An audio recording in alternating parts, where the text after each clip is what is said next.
En este momento yo quisiera compartir con ustedes es realmente un sermón que lo he titulado Tu vida como imagen del Dios que tú adoras. El día de ayer comencé en el libro del Éxodo, capítulo 20, y decía el versículo 4 al 6 lo siguiente: no te harás ídolo ni semejanza alguna de lo que está arriba en el cielo, ni abajo en la tierra, ni en las aguas debajo de la tierra. No los adorarás ni los servirás, porque yo, el Señor tu Dios, soy Dios celoso, que castigo la iniquidad de los padres sobre los hijos hasta la tercera y cuarta generación de los que me aborrecen, y muestro misericordia a millares que me aman y guardan mis mandamientos. Cuando Dios advirtió a su pueblo a no hacerse ninguna imagen de ningún ídolo, Él les dice: soy Dios celoso, que castigo la iniquidad de los padres hasta la tercera y cuarta generación. El día de ayer yo no dije nada acerca de este texto porque lo quería tocar el día de ahora. Este versículo en específico, donde dice de que Dios traerá castigo a la iniquidad hasta la cuarta generación de hijos, este versículo realmente trae muchas veces problemas de interpretación. Porque claramente recordemos de que Dios ya había dicho en Deuteronomio 24:16 que los padres, dice el versículo, no morirán por sus hijos, ni los hijos morirán por sus padres. Cada uno morirá por su propio pecado. Entonces surge una pregunta hermenéutica, una pregunta de interpretación. ¿Cómo interpretar este texto? Porque por un lado dice que los hijos no van a morir por el pecado de los padres, pero luego leemos en Éxodo que dice aquí la Escritura de que Él castiga la iniquidad de los padres sobre los hijos hasta la tercera y cuarta generación. Para nosotros poder interpretar este texto, todo se resuelve con entender una de las doctrinas más importantes que encontramos en la Biblia, que comienza así el Génesis, de hecho así comienza la Escritura, y es precisamente la imago Dei, o la imagen de Dios en nosotros. La Biblia nos dice que nosotros fuimos creados a imagen y semejanza de Dios. La Biblia dice que usted fue creada a imagen de Dios. Y eso es importante, porque yo me imagino que usted de alguna manera ya ha escuchado acerca de la imagen de Dios, y posiblemente lo más común que usted ha escuchado es que el carácter de Dios de alguna manera se refleja en nosotros. Es decir, hablamos de virtudes que así como Dios habla, también los seres humanos hablamos. Así como Dios ama, también nosotros amamos. Es decir, aquellos atributos comunicables de Dios, los que Dios puede comunicar al hombre, es precisamente porque fuimos creados a imagen y semejanza de Dios. Eso probablemente usted lo ha escuchado y es completamente cierto. Eso es gran parte de la doctrina. Pero también entender que usted fue creada a imagen de Dios significa que usted no solo le pertenece a Él, sino que el propósito de su vida, el propósito suyo como mujer, es reflejar el objeto original del cual usted es imagen. Lo impresionante de esta doctrina, lo importante de esta verdad que fuimos creados a imagen de Dios, es que su identidad como mujer está en el objeto que usted refleja. Por eso se nos llama creados a imagen. Usted fue creada para reflejar. Eso se llama en teología una identidad reflexiva.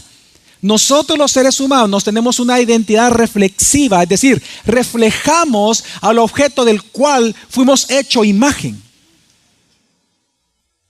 Y esto es importante porque significa que su dignidad, mi dignidad, su valor y mi valor está en que fuimos hechos a imagen de Dios. Por lo tanto, significa que usted siempre va a reflejar en su vida al Dios que usted adora. Pero precisamente esta virtud y este privilegio de nosotros poder reflejar al Dios que adoramos, porque fuimos creados como una imagen de eso, o para reflejar eso, esta misma virtud, el problema fue que cuando el pecado vino, es decir, ante la caída del ser humano, la caída de la humanidad en Adán, nosotros venimos a ser como un espejo el cual fue quebrado. Por lo tanto, siempre reflejamos, pero reflejamos corruptamente. El problema es que la imago Dei en nosotros nunca fue quitada. Y eso es una alegría para nosotros saberlo. Pero lo que sí sucedió es que fuimos corrompidos. Por lo tanto, significa que ahora no solamente tú puedes reflejar al Dios que tú adoras siendo el Dios verdadero, sino que el problema es que si tú adoras un Dios falso, al final tú vas a reflejar el carácter de ese falso Dios. Y ese sí es un problema para nosotros. Muchas veces nosotros cuando escuchamos de idolatría, realmente no estoy muy seguro si nosotros entendemos la grave consecuencia teológica de la idolatría. La consecuencia grave de la idolatría en una persona es que al final tú te conviertes o tú vas a ser transformado a imagen del ídolo que tú adoras. Y esto no solamente es producto de la caída, sino que es producto del juicio de Dios sobre la humanidad. Y ese es el peligro de la idolatría. De que la idolatría es tan destructiva en nuestra vida por esta cualidad que tenemos. Porque si nos ponemos a pensar, miren, la Biblia dice, Salmos, y lo dice el Nuevo Testamento, que los ídolos en sí mismos no son nada. Los ídolos no son nada. Por eso se llaman vanos, porque la palabra vanidad es vacío. Los ídolos no son nada. Pero aunque no son nada, son destructivos. ¿Por qué? Porque tienen el poder de transformarte o transformar al portador del ídolo en la imagen del Dios falso que ese ídolo también está reflejando. Al final, lo que estoy tratando de decirte en otras palabras es que tú siempre vas a reflejar al Dios que tú adoras. Sea que adores al verdadero Dios o sea que adores a un falso Dios, tú siempre vas a reflejar al Dios que tú estás adorando. Y esto nosotros lo podemos ver en nuestra propia vida. Tú lo puedes ver en tu vida. Por ejemplo, cuando tú vienes a Cristo, cuando tú veniste a Cristo, cuando se te dio la oportunidad de creer en Jesucristo, esa gracia de Dios, tú comenzaste a adorarlo. Y tú comenzaste a conocer la palabra y usted comenzó a reflejar en sus decisiones diarias las virtudes de Cristo. Por eso las personas decían, mira, y niña, ¿y qué te pasó? ¿Y cómo has cambiado, niña? Ay, yo me acuerdo cómo eras. Y resulta que ahora usted ha cambiado, es decir, ha sido transformada y va siendo transformada, pero es porque es el producto del evangelio en su vida. Amén. Por ejemplo, cuando usted se convirtió al Señor, ahora su carácter se parece más al de Cristo. Su vida encuentra un orden, ya no es un caos.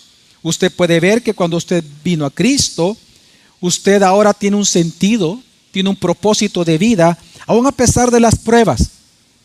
Ahora el sufrimiento, aunque sigue siendo un misterio para los cristianos, tiene un fin por el cual usted está dispuesto incluso a esperar la justicia de Dios y la bondad de Dios en su tiempo. Ahora usted, por ejemplo, busca santificar sus relaciones por amor a Dios. En su trabajo usted busca ser más justa. En su oficina usted busca ser más justa. Si usted, por ejemplo, antes odiaba, ahora usted se goza en perdonar sin esperar nada a cambio. Si antes usted vivía para usted, ahora en Cristo usted no puede dejar de vivir para Dios. En fin, en Cristo Jesús usted ha encontrado un orden para su vida. Esa es una realidad.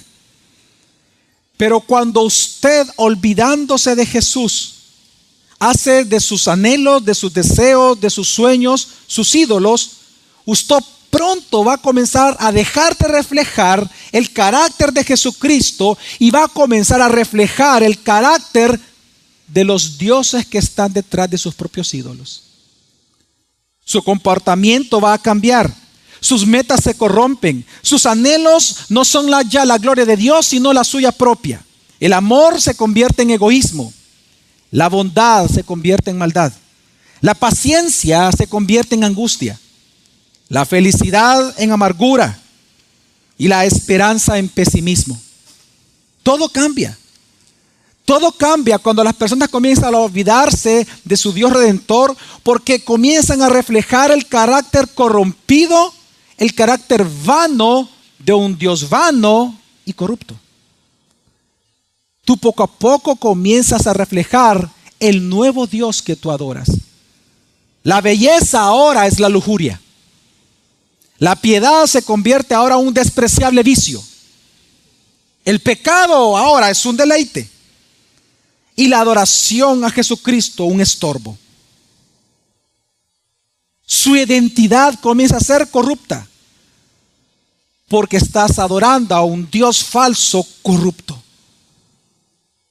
Por eso Jesús dijo, separados de mí, nada podéis hacer.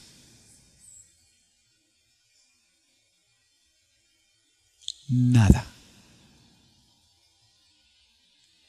Es que las consecuencias de la idolatría va más allá de un evento pecaminoso o de un sentimiento de tristeza que acompaña a la idolatría.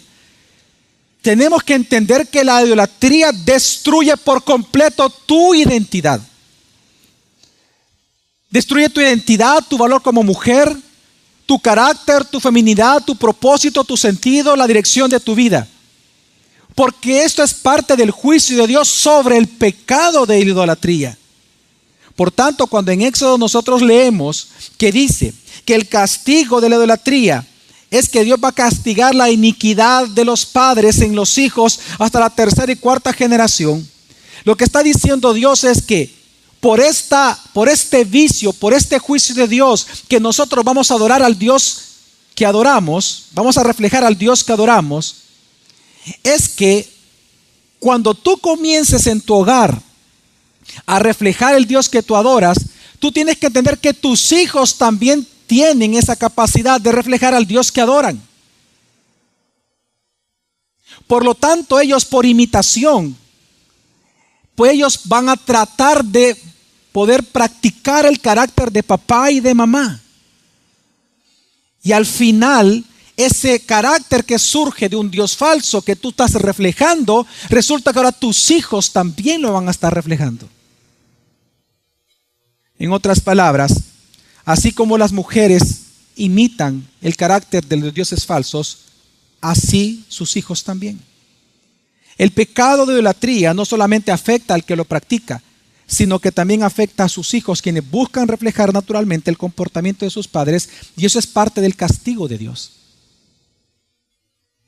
Ahora, ¿por qué yo sigo diciendo que esto es parte del juicio de Dios, el que tú vengas a reflejar en tu carácter al Dios que tú adoras? Porque es un juicio que aparece tanto en el Antiguo Testamento como en el Nuevo Testamento. Te quiero dar algunos ejemplos. ¿Se acuerdan ustedes que existió un profeta llamado Isaías? ¿Amén? Ok. Isaías fue un profeta para el reino de Judá. Recordemos un poco la historia bíblica. Cuando Dios establece el reinado con David, ¿quién sucedió a David como rey? Salomón. El reino se mantuvo. Pero luego de la muerte de Salomón, a causa de su pecado, Dios dio un juicio sobre el reino. Que el reino iba a ser ¿qué? Dividido. Roboam y Jeroboam. Entonces se convierten en dos reinos. El reino del norte llamado Israel y el reino del sur llamado Judá. Ok. Isaías profetizó al reino del sur, a Judá. Entonces, lo interesante es que cuando Dios llama a Isaías, usted lo puede leer esto en Isaías capítulo 6, cuando Dios llama y ya lo envía como profeta para Judá, ¿sabe cuál fue la primera profecía que Dios le dijo que él tenía que dar a Judá? La primera de Isaías, ¿cuál fue su primer mensaje? Dice Isaías 6, del 9 al 10 lo siguiente. Y dijo, anda, y di a este pueblo, oíd bien y no entendáis. Ved por cierto, mas no comprendáis. Engruesa el corazón de este pueblo, agrava sus oídos, ciega sus ojos, para que no vean con sus ojos, ni oigan con sus oídos, ni su corazón entienda, ni se conviertan y haya para él sanidad. El juicio de Dios sobre Judá, sobre todo el reino de Judá, fue que teniendo ojos no vieran, que teniendo oídos no oyeran, que teniendo un corazón no entendieran la palabra de Dios. La pregunta es, ¿por qué Dios envió este juicio a Judá? Porque ellos ya estaban idolatrando un tipo de ídolo, que eran de madera. ¿Y cuál es la característica de los ídolos de madera? Que teniendo oídos, teniendo ojos y teniendo un cuerpo, una cabeza, no entienden. Y Dios envía el juicio sobre ellos. Ahora tú te vas a parecer al Dios que tú estás adorando.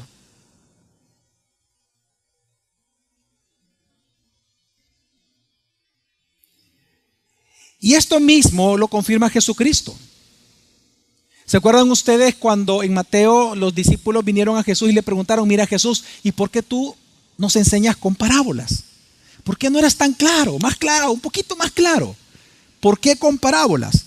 Bueno, Jesús responde en Mateo 13, del 13 al 16, diciendo lo siguiente: por eso les hablo por parábolas, porque viendo no ven, y oyendo no oyen, ni entienden. De manera que se cumple en ellos la profecía de Isaías, que dijo: de oído oiréis y me entenderéis, y no entenderéis, y viendo veréis y no percibiréis, porque el corazón de este pueblo se ha engrosado, y con los oídos oyen pesadamente, y han cerrado sus ojos, para que no vean con los ojos, y oigan con los oídos, y con el corazón entiendan, y se conviertan, y yo los sane.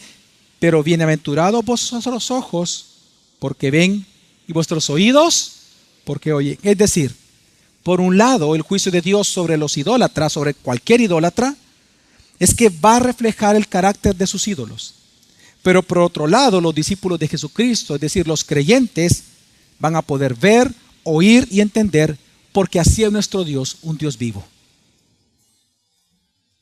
Quiero que entiendan que en toda la Escritura, y hay muchos pasajes en donde te pudiera mostrar que el juicio de Dios sobre la idolatría en Éxodo fue que tú vengas a parecerte al Dios que tú estás adorando. Eso es como una montaña rusa. Una vez tú te subes al carro de la idolatría, todo es cuesta abajo. Y no hay quien lo pare. Somos corruptibles, perversamente corruptibles. Y es que, por ejemplo, este juicio, si seguimos con ejemplos, es lo mismo que aparece en Romanos 1. Solo que ahí es más explícito aún. En Romanos 1, nosotros voy a leerlo porque aparecen dos textos similares, pero que son paralelos, pero voy a leer nada más una porción, que es Romanos 1 del 21 al 23, dice: pues aunque conocían a Dios, aquí está hablando de toda la humanidad del apóstol Pablo, dice: pues aunque conocían a Dios, no le honraron como a Dios, ni le dieron gracias, sino que se hicieron ¿qué? Vanos. ¿En dónde, hermanas? En el razonamiento, y su necio corazón fue entenebrecido. Por lo tanto, profesando ser sabios, se volvieron necios. Y ahí viene, y cambiaron el ¿qué? La gloria del Dios incorruptible por una ¿qué? Imagen en forma de hombre corruptible, de aves, cuadrúpedos y de reptiles. Ok. De hombres corruptibles, es decir, perversos, de aves, de cuadrúpedos y de reptiles, es decir, de animales. Por cierto, si hablamos de juicio de Dios sobre la idolatría, después, interesante dato, después de que Israel, ellos adoraron al becerro de oro, que era un animal, una bestia, Dios a través de un profeta más adelante le llama a Israel idólatra, le llama bestias. Porque siempre parte del juicio de Dios sobre aquel que practica idolatría es parecerse al Dios que adora. ¿Y qué pasa en Romanos?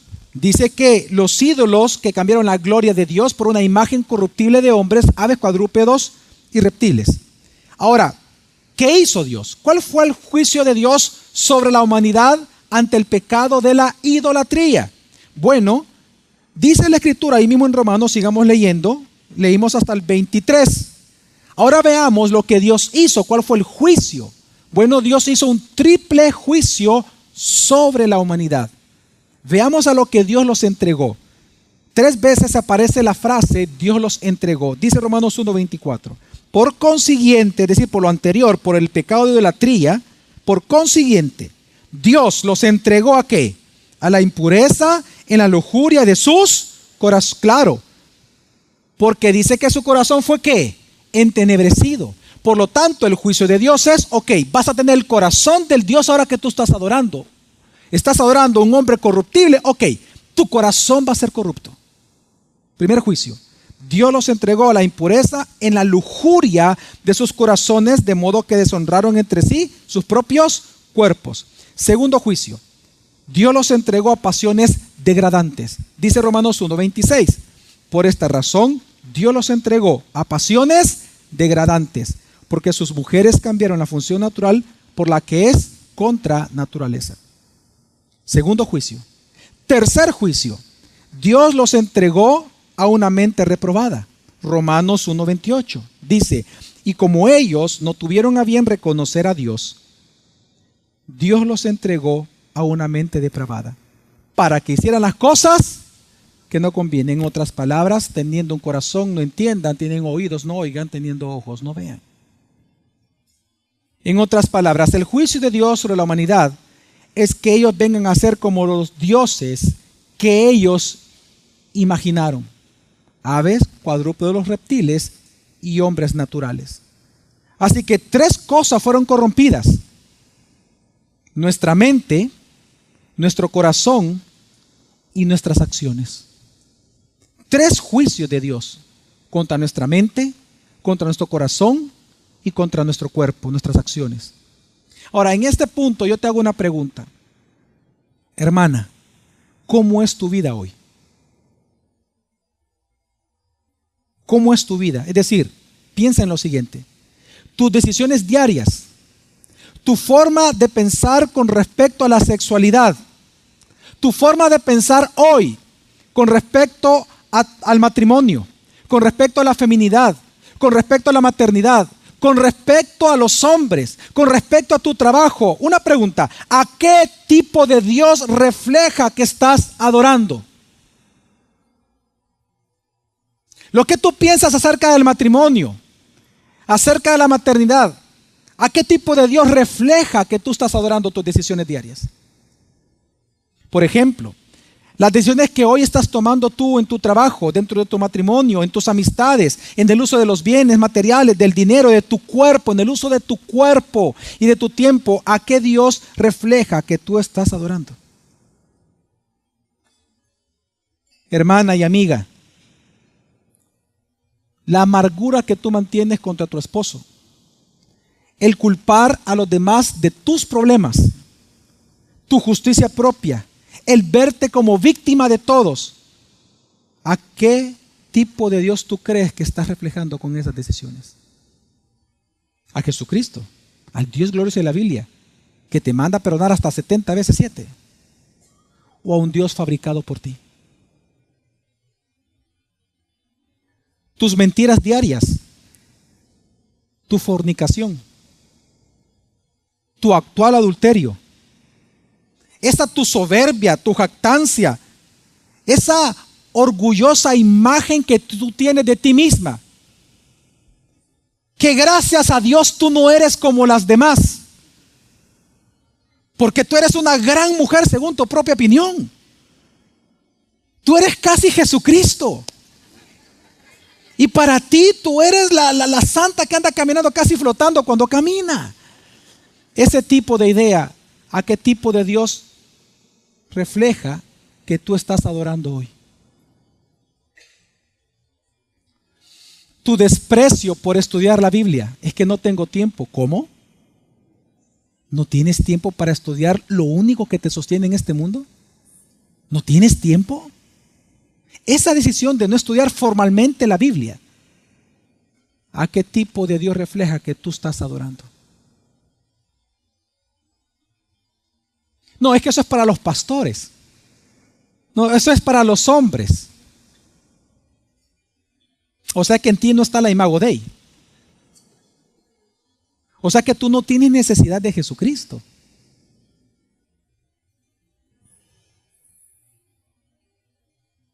Hermanas mías y amigas que nos visitan, tu propio camino que piensas que es felicidad es el mismo camino a la muerte y la perdición.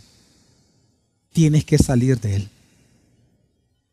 Tienes que romper urgentemente tu adulterio espiritual.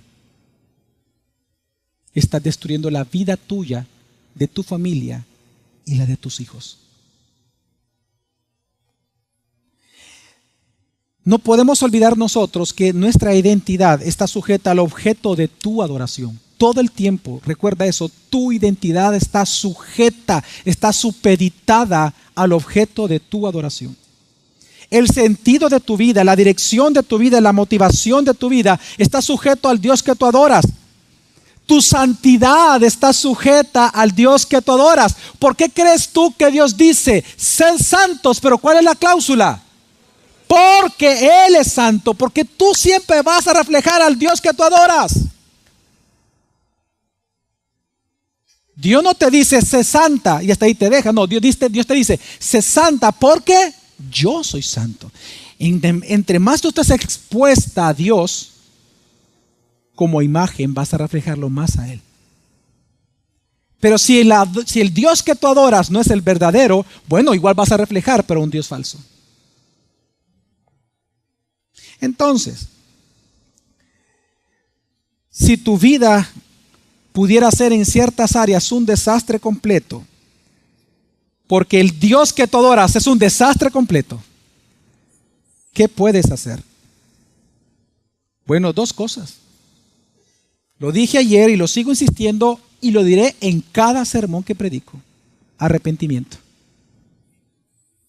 En Éxodo 20 vemos que la adoración verdadera al Dios verdadero se fundamenta en reconocer que Él es Dios redentor y su obra redentora.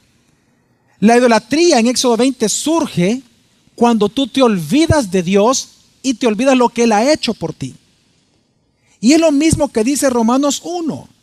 Ya lo leímos y lo vuelvo a repetir. Romanos 1, el 21 dice, pues aunque conocían a Dios, no le honraron como a Dios, ni le dieron gracia. Aquí decir que se olvidaron de Él, porque dice luego, sino que se hicieron vanos en sus razonamientos y su necio corazón fue entenebrecido.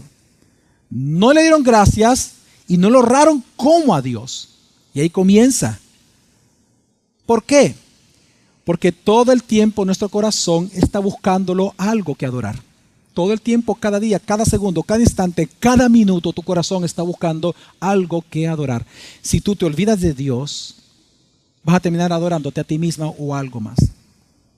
Ahora bien, por lo tanto, lo primero que hay que hacer cuando se nos ha concedido la gracia de entender y de observar nuestra propia idolatría es arrepentirnos de haber abandonado a Dios. Esto es lo mismo que Dios le dijo a Israel idólatra. ¿Se acuerdan ustedes que a través de Jeremías Dios les dijo, 2 males ha hecho este pueblo, 2? ¿Cuál fue el primero? El primer mal. Me han abandonado a mí, fuente de agua viva. Y segundo, ¿cuál fue el mal? Segundo mal. Y han cavado cisternas rotas que no retienen ¿qué? Agua. Es lo que dice Éxodo, exactamente igual que Éxodo. Este es un pasaje paralelo al Éxodo. Me abandonaron a mí es olvidarse de mí. Cavar cisternas rotas, crearon sus propios ídolos por haberme abandonado a mí. Así que tenemos que entender que el abandonar a Dios es la puerta a la idolatría. Así que si tú en este congreso, tú estás descubriendo los muchos o los pocos ídolos que pudieran haber en tu corazón, arrepiéntete. Arrepiéntete y confía en la obra redentora de Jesucristo en la cruz. Reconoce que no solamente estás destruyendo tu vida, tu matrimonio, a tus hijos, sino que estás en fragante rebeldía en contra de Dios. Y en segundo lugar, como lo dije ayer, una vez más, regresa a Jesús. Regresa a Jesús porque Él te ama a ti. Mira, desde el momento en que Dios te creó a imagen y semejanza de Él, eso significa que solamente regresando a tu Creador, aquel objeto del cual tú fuiste hecho imagen, ahí entonces tu vida va a ser transformada, va a ser ordenada y va a encontrar su sentido pleno. Porque siempre el adorador va a reflejar al Dios que adora. Por lo tanto, si tú adoras a Jesús, serás transformado a su misma imagen. Varias veces lo dice el Nuevo Testamento. Colosenses, por ejemplo, 3:10, ¿qué es lo que dice? Y os habéis vestido del nuevo hombre, el cual se va renovando hacia un verdadero conocimiento conforme a la imagen del que lo creó. La manera en que tú vas siendo renovada ante el verdadero conocimiento de Dios es precisamente a través de la Escritura, pero va siendo conformada a la imagen misma de Jesucristo. Porque una vez más, tú siempre vas a reflejar al Dios que adoras. Entre más expuesta, por tanto, estés a Jesucristo, más reflejas su gloria en ti. Por eso leemos también en Corintios cuando dice que cuando tú tomas la Escritura dice que es como un espejo donde te vas viendo la gloria de Dios. Vas viendo esa transformación a la imagen de Jesucristo de gloria en gloria. Porque entre más tú estés expuesta a Jesucristo, más refleja su gloria. La pregunta es, ¿y dónde nosotros podemos exponernos a Jesucristo? El único lugar es la santa palabra de Dios. En otras palabras, si Jesucristo es tu verdadera necesidad para que encuentres no solamente al verdadero Dios, sino la verdadera adoración y sentido pleno en tu vida, eso significa que el Evangelio de Jesucristo es tu más grande necesidad diaria. Porque tú no puedes entender, conocer a Jesucristo si no conoces y entiendes su Evangelio. Por lo tanto, entre más expuestas estés al Evangelio de Jesucristo, más reflejará su gloria. Según de Corintios 3:18 lo dice así: nosotros todos, mirando a cara descubierta, como en un espejo, la gloria del Señor, somos transformados de gloria en la misma imagen, como por el Espíritu del Señor. ¿Qué está diciendo el apóstol Pablo? Algo muy simple.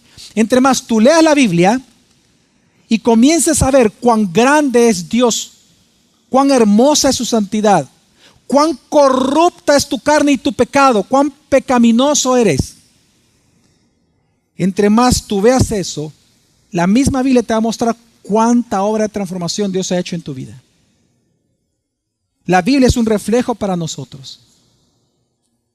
Y tú vas a darte cuenta que entre más expuesta estés al Evangelio todos los días, tu vida se va transformando en la imagen de aquel que da testimonio del Evangelio. Su nombre es Jesús.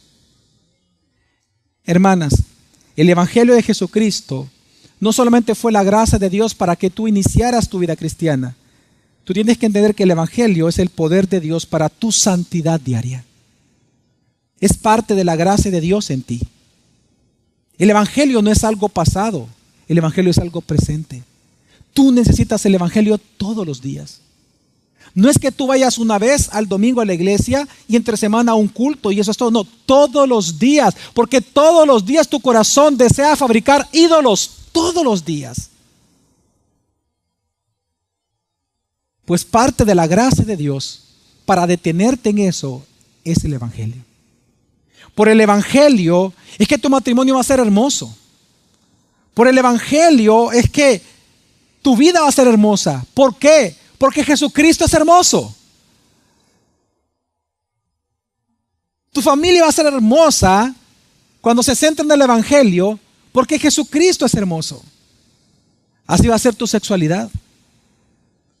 Qué hermosa es la sexualidad en el matrimonio cristiano. Qué hermosa es esa entrega. Porque Dios es hermoso. Qué hermosa es la feminidad cuando la mujer está centrada en Cristo. Porque Jesús es hermoso. ¿Sabes qué? La Biblia dice, no tendrás dioses ajenos. Eso lo predicó mi esposa el día de ayer. Luego dice, no te harás imagen alguna. Y así tú puedes leer todo el decálogo de Dios. Pero si tú te das cuenta, todo ese decálogo, Dios lo da por amor. Porque es parte de su gracia haber entregado la ley. Porque entre sus muchos usos múltiples que tiene la ley, una para hacernos mostrar cuán pecadores somos, otro uso de la ley es entender cómo nosotros, los pecadores, podemos relacionarnos con un Dios santo. Y eso es parte de la gracia de Dios. Hay un texto que no aparece aquí en la presentación, que yo quiero que usted me acompañe, todas ustedes, a Romanos capítulo 12. ¿Se acuerdan ustedes que al inicio, bueno, y ya comenzada el sermón, yo les dije a ustedes que hubieron 3 juicios que Dios envió sobre la humanidad idólatra por haber comenzado a adorar ídolos, hombre corruptible, aves, cuadrúpedos y reptiles, aves, perdón. 3 juicios Dios envió a la humanidad. Un juicio contra la mente del ser humano, un juicio contra el corazón del ser humano y un juicio contra las acciones del ser humano. ¿Se recuerdan, hermanas? Ok, la pregunta es, ¿cómo Dios revirtió las 3 cosas? Las revirtió a través del Evangelio. Porque lo que vemos como juicio en Romanos 1 al capítulo 3 de Romanos, en Romanos 12 vemos como Dios las 3 cosas las revirtió en un mismo hecho en la cruz y mediante un solo mensaje que es el Evangelio. Así que en Romanos 12, versículo 1, por eso dice, así que hermanos, os ruego por la misericordia de Dios. Detengamos por un momento. Cuando el apóstol Pablo dice esta frase, os ruego por la misericordia de Dios, es porque del capítulo 1 de Romanos hasta el capítulo 11, él viene predicando el Evangelio. Entonces, después de presentar todo eso, todo lo que Dios ha hecho en nuestra vida, él viene a resumir. Hermanas, el capítulo 12 de Romanos es el centro de la carta. Lo que vamos a leer es el resultado de los 11 capítulos que ya escribió. Así que dice él, así que hermanos, os ruego por la grande misericordia de Dios, dice, por la redención que Dios ha obrado en ustedes. Número 1, que presentéis vuestros ¿qué? Cuerpos en sacrificio vivo, santo y agradable a Dios. En primer lugar, lo que se corrompió, que fueron las acciones del hombre, ahora en el Evangelio en Jesucristo, ahora nuestros cuerpos pueden servir de sacrificio ¿qué? Vivo, santo y agradable. Número 2, si nuestro corazón dejó de adorar a Dios porque fue entenebrecido y comenzamos a adorarnos a nosotros mismos, en el Evangelio sigue diciendo Romanos 12:1, termina diciendo, vuestros cuerpos de sacrificio vivo, santo, agradable a Dios, que es vuestro culto, ¿qué? Racional. La palabra aquí culto es adoración. Es decir, antes de Cristo, tu corazón no adoraba a Dios porque es parte del juicio de Dios. Pero en Cristo, ahora tu adoración, aquí la palabra culto es latreia, que es la adoración más profunda que el ser humano le puede dar a Dios. Entonces Dios está diciendo que por esta grande misericordia de Dios, no solamente ahora tú tienes el poder de entregar tu cuerpo al servicio a Dios, sino que ahora tú tienes la libertad de adorar al verdadero Dios. Pero falta algo muy importante. ¿Dónde comienza todo esto? Porque la mente también fue ¿qué? Entenebrecida. ¿Qué dice el versículo 2? No os conforméis a este siglo, sino que transformados por medio de la renovación de vuestro entendimiento, para que comprobéis cuál sea la buena voluntad de Dios, agradable y perfecta. Y todo comienza con la mente, todo comienza con creer algo, y ese algo es el Evangelio. Si tú comienzas del versículo 2 y vas para atrás y terminas en versículo 1, tú te vas a dar cuenta que es la misma estructura de Romanos. Comienza con la mente, luego habla de la latreia, va al corazón y por último a nuestras acciones. Lo que el juicio de Dios trajo, Jesucristo lo revirtió. Lo que el pecado trajo como consecuencia de la idolatría, Jesucristo en la cruz lo revirtió. Gloria a Dios por este evangelio bendito que tenemos, que nos permite ahora a nosotros adorar libremente a nuestro Señor. Gloria a Dios por este evangelio y gloria a Dios por esa obra de Jesucristo en la cruz. Entonces, hermanas, Jesús te ama. Jesús te ama y precisamente por ese amor que Él te tiene a ti, tu más grande necesidad como mujer viene precisamente de Jesucristo. Tu más grande necesidad es Jesús. Y por eso exponerte cada día al Evangelio, hermanas, no es una opción. Exponerte cada día al Evangelio es tu verdadera necesidad. Nunca olvides eso. Amén. Vamos a orar.